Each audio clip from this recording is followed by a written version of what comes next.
నివాసాల మధ్య మద్యం దుకాణం ఏర్పాటు చేయవద్దని కోరుతూ బాపట్ల జిల్లా రేపల్లె మండలం పేటేరులో మహిళలు చిన్నారులు ఆందోళనకు దిగారు.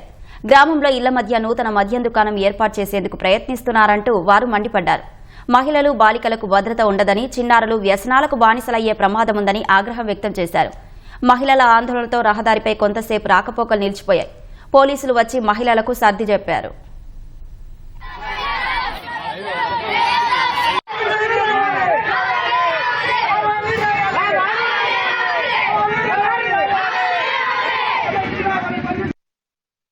మా ఇల్లు ఇక్కడ పక్కన కళ్యాణ మండపం, స్కూలు, ఆ పక్కన చూస్తే టెంపుల్.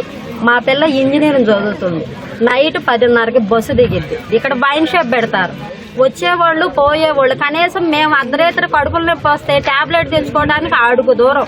మగ మనిషి ఉన్నా లేకపోయినా మేము వెళ్ళి మా అంతటి మేము మా పనులు చేసుకోగలుగుతున్నాం. సాయంకాలం ముద్ద తినంగానే మన బజారే మనోళ్ళని అటు ఇటు రౌండ్లు వేస్తాం. మాకు బయటకు వచ్చి స్వేచ్ఛగా తిరిగే హక్కు ఉండదు. నా పిల్లోడి వయసు 17 ఏళ్ళు. మంచి కన్నా చెడుకు ఎక్కువ ఆకర్షణ అయ్యే రోజులు ఇవి. పెడితే ఊరు బయట పెట్టాలి. ప్రాబ్లం వస్తే గవర్నమెంట్ చెప్పండి అంటున్నారు.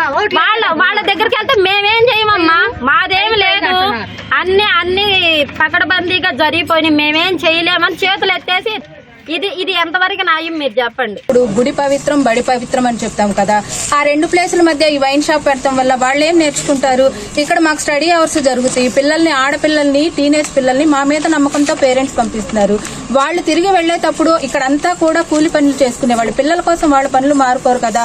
వాళ్ళు స్వేచ్ఛగా వెళ్లగలుగుతున్నారు, మాకేం ఇబ్బంది లేదని. ఇలా వైన్ షాప్ ఉండటం వల్ల మనకందరికీ తెలిసిందే. రోజు న్యూస్ పేపర్లో ఎన్నో న్యూస్లు చూస్తున్నాం. వాళ్ళు తాగటం వల్ల ఎంత విచక్షణ రహితంగా ఎన్ని రకాలు బాలికల మీద జరుగుతున్నాయి అనేది మనం నిత్యం గమనిస్తున్నాం కదా. ఇది పెడతాం ఎంతవరకు కరెక్ట్?